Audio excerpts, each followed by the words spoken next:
నమస్తే తెలుగు న్యూస్ కి స్వాగతం. నేను రూపానాథళ్ళ. తెలుగుదేశం జాతీయ ప్రధాన కార్యదర్శి నారా లోకేష్ మరో ఘనత సాధించారు. తన సొంత నియోజకవర్గం మంగళగిరిలో పార్టీ సభ్యత్వ నమోదు డ్రైవ్ ను విజయవంతం చేశారు.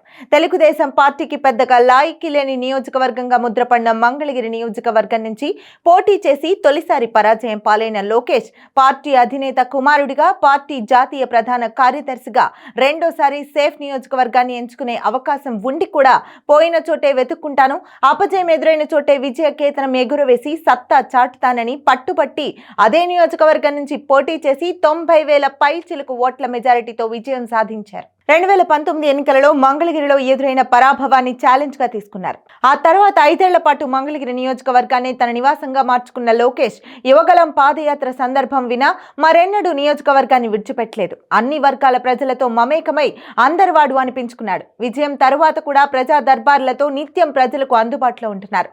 ప్రజల విశ్వాసాన్ని ఆయన చూరగొన్న ఫలితమే నియోజకవర్గ చరిత్రలోనే ఎన్నడూ లేని విధంగా పార్టీ సభ్యత్వాల సంఖ్య 1,00,000 దాటింది. అంతేకాకుండా తెలుగుదేశం శాశ్వత సభ్యత్వాల విషయంలో కూడా మంగళగిరి నియోజకవర్గమే టాప్ లో నిలిచింది. పార్టీ సభ్యత్వాలను నజరానాలతోనూ ముడుపులతోనూ చేయించడం సాధ్యమయ్యే పరిస్థితి ఉండదు. ఎవరైనా పార్టీ సభ్యత్వం తీసుకోవాలంటే ఆ పార్టీకి పార్టీ పట్ల ఆపేక్ష, అభిమానం ఉండాలి. లోకేష్ జనంతో మమేకమై వారి విశ్వసనీయత పొందడం వల్లనే నియోజకవర్గంలో జనం స్వచ్ఛందంగా ముందుకు వచ్చి పార్టీ సభ్యత్వం తీసుకున్నారని పార్టీ వర్గాలు చెబుతున్నాయి. గుంటూరు జిల్లాలో అత్యధికంగా ఓటర్లు ఉన్న నియోజకవర్గం మంగళగిరి. గత ఎన్నికల్లో పోలైన ఓట్లలో 66% ఓట్లు లోకేష్ కు పడ్డాయి. దాదాపు 1,70,000 ఓట్లు వచ్చాయి. ఓట్లు వేసిన వారంతా టీడీపీ సభ్యులు కాదు. కానీ వారిలో 1,00,000 మందికి పైగా ఇప్పుడు తెలుగుదేశం కుటుంబంలో సభ్యులయ్యారు.